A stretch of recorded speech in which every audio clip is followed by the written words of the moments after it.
ado ku sawra yemmu na bangi yemmu benu gati akhinunda dinandi waqadu kendani itaawo ima diga jihadinga eti dangani odi shahidin buru ganno ku ya maryam batun on tawo mabugu ko ku gara himbe nya ima ikalliyo anda wari ga diga imani dukari qul akui dangani fadrawul mauta kebirenga ikumma diga imakara kempe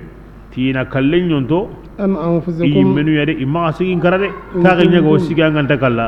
in kuntum sadiqin tagan day tungunde na di tagan yana kisini ni gebira ma asigan nan karade ma bugudo debe gara kenga ma asigan nan kara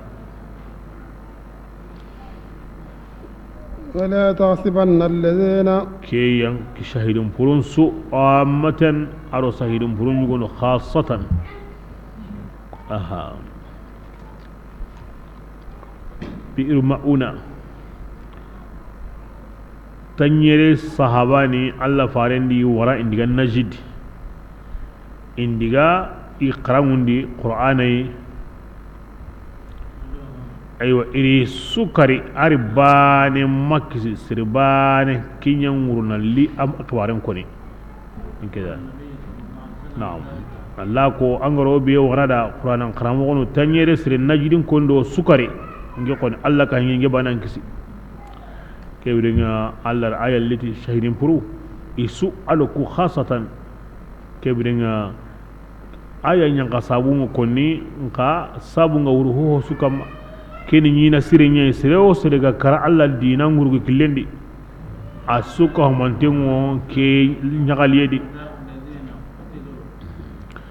ba shahirin buru benu igari karini to lagara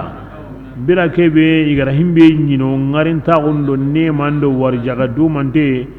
shahirin buru nyandi o kama o ko hay mogobe kona kinyandini o men islaminu ngarin to ngadunadi kona kinyandini ya Allah yimeti dangani ngewaga kibaran kinyandini ya kebiren Allah di kibaran koda shahidun burun yimi Allah murweni ke o hay khairi don ne marul lahiya bedi ina tunu kam modunadi Allah ti ike mi o sikiti kenga iwo islamin tuni ni tay ago mo bedi bismillah لا تحسبن الذي يغاد سيدي كما يمغي igara kunye mukari Allah ta'ala dina ngurgiyeni ama aksima kunni karantoide awara ingarintenyeni ikamanindini iwi warjagana injagalinteni tihonga atahullah Allah garaken kiniya gille fason taunga iwo nyagalini tiyemmunga yemmo benu gamalla haqi tiyahina igawi halle Allah khawfun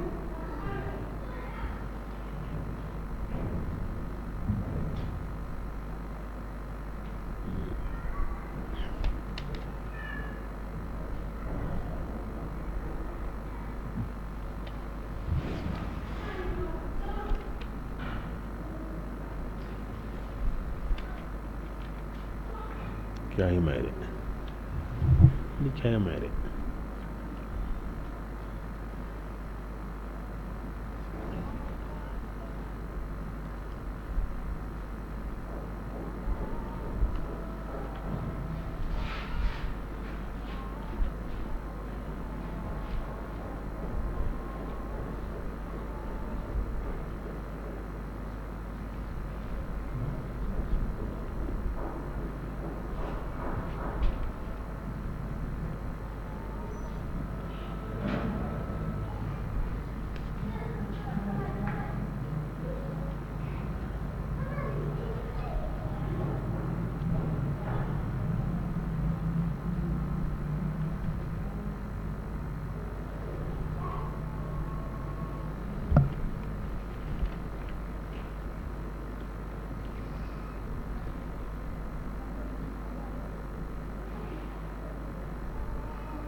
بسم الله ألا خوف وجني أيوا كانوا يمنيا عليهم إكما ولا هم أدو إمنيا يحزنون إيجاو سنونو يستبشرون إيو نيغاليني بنعمة إنما براجيا من بالله الله تعالى وفضل على فسن ونداغو براجيا وأن يعني الله زيادة عليه كن هتنا إن كنك هو إيجاو هو قصبدي وأن الله الله تعالى لا يضيع أنت أجر سرني يم المؤمنين براجي أنت مؤمن براجي أنت كيني بندي أنت كيني بندي الله سبحانه وتعالى الشهداء ngarin taxu moxo yigan ke allah yimina xere xerida na sugandida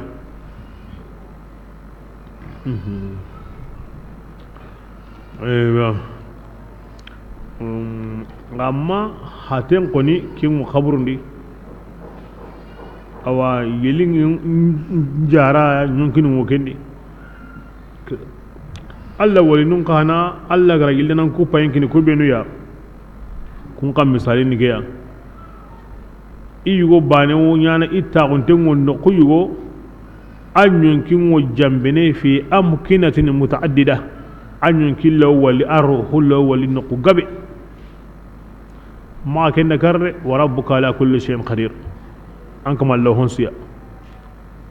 alam al arwah wa alam al barzakh aw kingan himbe ya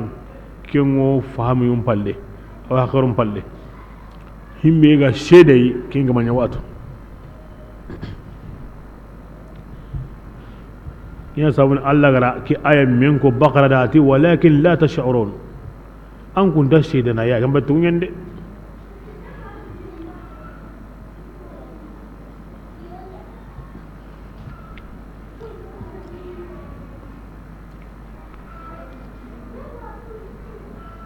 iwotini redangani ti alamul barzakh واتساعه بالنسبة للدنيا كاتساع الدنيا بالنسبة لبطن الأم يمكن أن نبغو نقوب يجاون ونجد عالم البرزخ وهي عالم الدنيا كان عالم البرزخ أنا كين درو مغوم باي أغندرا دنيا مغوبي مثال لنا أو قومي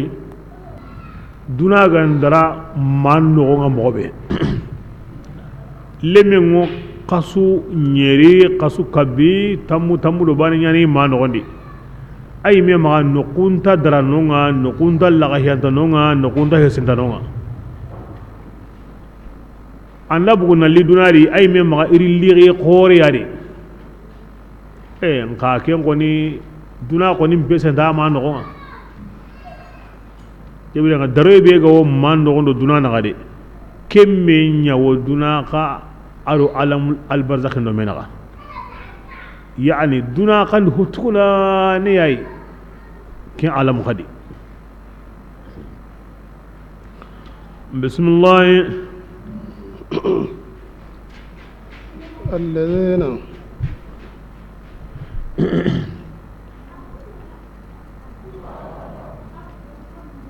dalli be gonon di alamun gabe mu Allah ma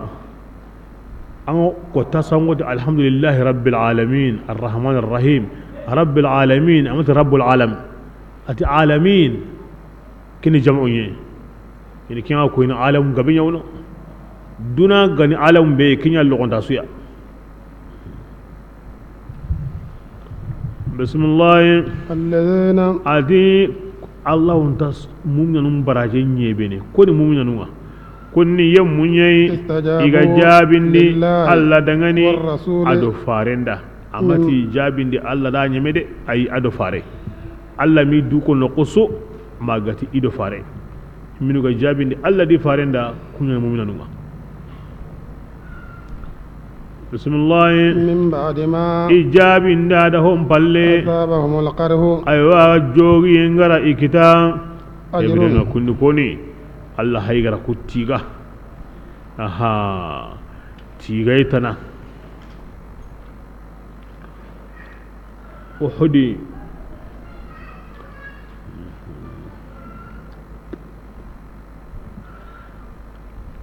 Allah farengati qaririga qari sanqiyen palle ta hilandinga ibugu konnum palle ni golba madina kampalle nga milanu segi ida me kitan ko wonni kenda hamra wal lasad kebirenga senan gemme lagarinya na Allah farendo Abu Sufyan naga ida gajengen sigindi tikata waga ina menyi badri tugunenga Abu Sufyan risiru aywa kebirenga isage nga Allah fare sallallahu alaihi wasallam awa al-hadi tinenge tarata al-khamisa juma ala kenya kinno ko harsa kingen hamra wala sadiya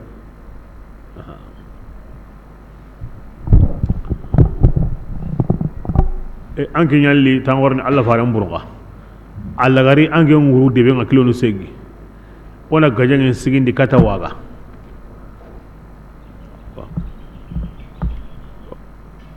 kense henga ko bane ikundiga nga Allah farenda ke bitu haka yano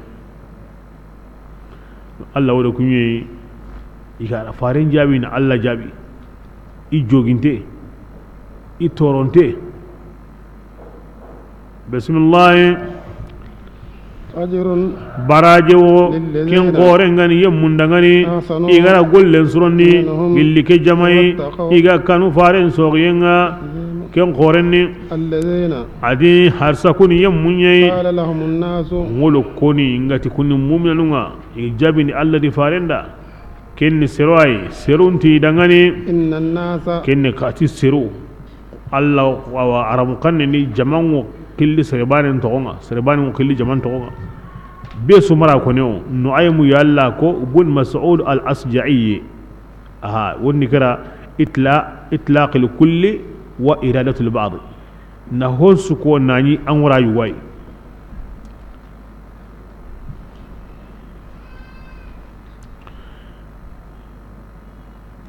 himbe nuga tokki do faren bate nan diga awa lahidu ke ya gaboni ati ngoro kunye minuga tokki